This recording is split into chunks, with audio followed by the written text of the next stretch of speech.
I am so excited to give you guys this message today. This is part two of the series, Don't Destroy Your Destiny, specifically decisions. So, part one, we discussed making smart, sound, rational decisions that are Christ centered when you're in a relationship with somebody, because those were things that I struggled with a couple years ago that I have now. Feel like I'm doing a good job at overcoming. But part two is today, which I'm about to go ahead and get after, is decision making when it comes to school, right? So, this is Don't Destroy Your Destiny, specifically decisions, but decision makings when it comes to school. So for me, coming out of Eastmore Academy in 2014, I knew that I wanted to go to an HBCU, but fear kept me paralyzed. Fear stopped me from doing so. So what I ended up doing was I went to Capital University and I played basketball for a year.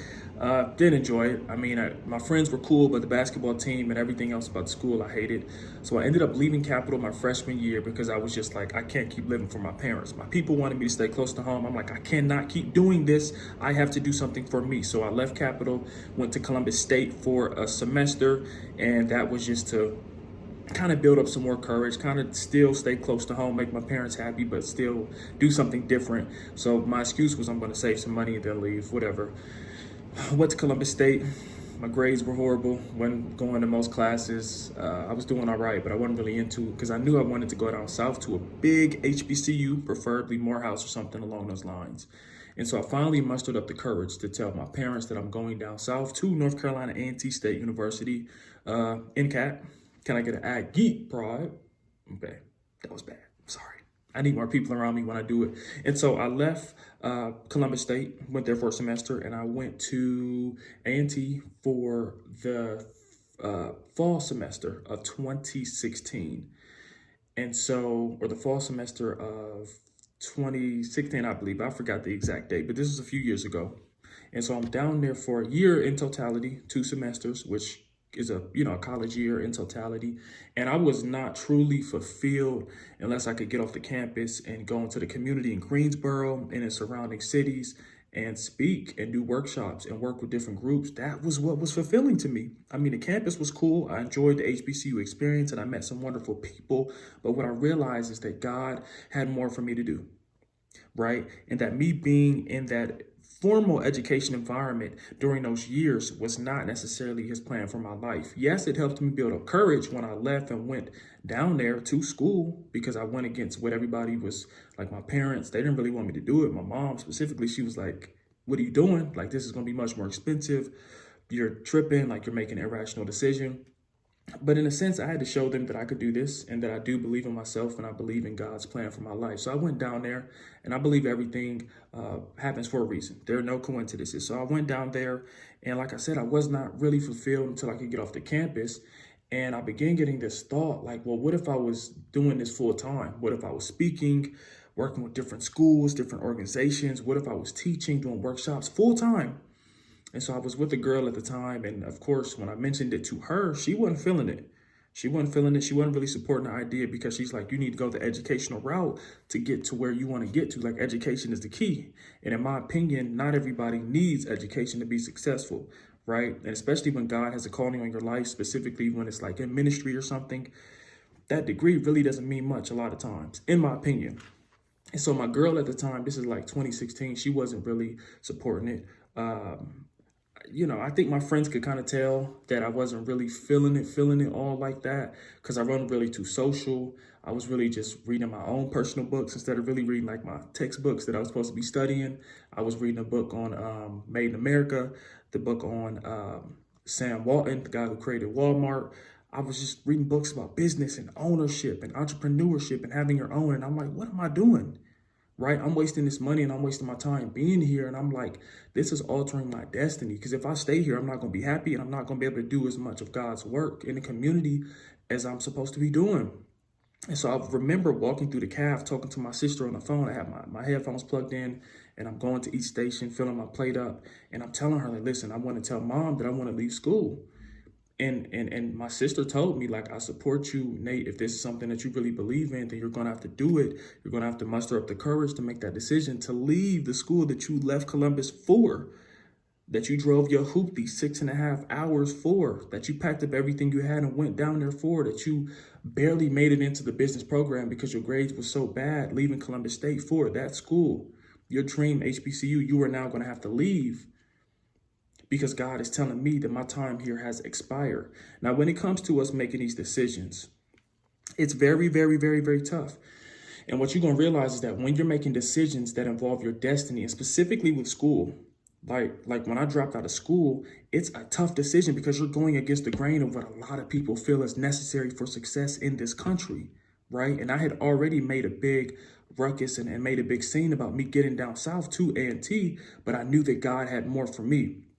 And when God calls you to do something, when God is telling you to just move, you cannot be worried about what other people think, what other people say, how other people view you, because those things can literally stop you.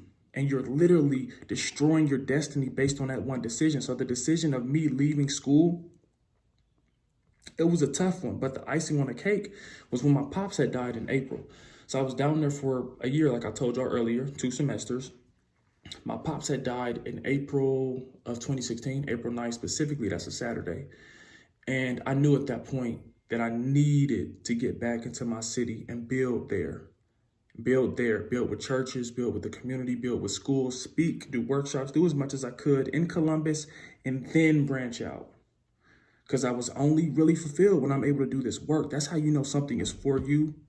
When you can do it all day, every day, if you don't have to get paid for it, if you can do it and be fulfilled and love it and you're good at it, it's a gift for me. Speaking and working with different groups is a gift.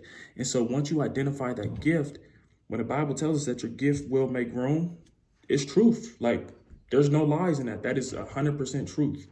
And so when it comes to making those kind of decisions, I mean, you got to grow some, be confident in your choices, and handle what you got to do. And so when it was that time for me to leave, which was towards the end of the school year, which was after my pops had passed, that was April. So the school year was coming to a conclusion, I think in like May, I knew that I wasn't going to be back in school. I knew that I wouldn't be back. I knew that it would be one of the hardest decisions to tell my family, to tell my mom, to tell other people. Because like I said earlier, my girl, she wasn't really supporting the decision. Certain people in my family wasn't really supporting the decision because there's a traditional mindset that a lot of people have that school is the only way to success. And that's not true. When God has called you to do great things, when God is telling you to move, you got to move. And when you're making decisions for your destiny that involve school or a career or a business or whatever the case may be, you cannot be worried about what other people think, what other people say, how other people view you, how other people judge you. That's none of your business. How they view you, how they judge you, what they say about you, because ultimately man's opinion doesn't matter. If you're pleasing God and if you're doing God's work, everything will work out. So that decision for me, leaving school, dropping out of school in 2016, not furthering my education formally, because I've taught myself more, I feel like through experiences and through reading and through meeting people. Once I made that decision, I knew that it was one of the best decisions that I've ever made in my life. Plenty of doors have opened up. It's been a struggle. It's been tough. I've had to quit jobs, leave jobs. Starting the business full time is tough, but it's worth it. And so those decisions that, are very, very tough in our life are defining moments that define our character, but also can destroy or be conducive to our destiny. So remember, we're talking specifically about decisions with school. There are many of us who are just in school just because our moms are in school, just because our dads went to school, just because our sisters and brothers are in school. And I'm not saying school is a bad thing, but what I am saying is you need to take a long, hard look in the mirror, look at yourself, look at your life, and look at what God has called you to do. And really ask yourself, is where I am now where I need to be? Because in 2016, when I looked myself in the mirror and after my pops had died, and I just wasn't really fulfilled being on the campus. I was only fulfilled being off the campus, doing work in the community. I knew that my time was up, and I knew that that phase of my life was over, and I knew that I had to make a decision for my destiny. So I chose to leave school, which, like I mentioned before, was one of the best decisions I could ever make in my life. No, it wasn't easy. Yes, I was judged. Yes, I was criticized. Yes, it caused some wedges between me and some people in the family. But it is what it is.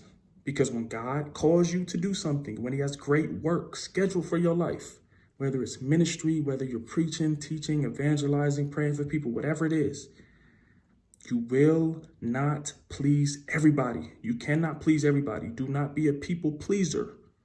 So let me know if anything in this video blessed you, if it helped you out at all.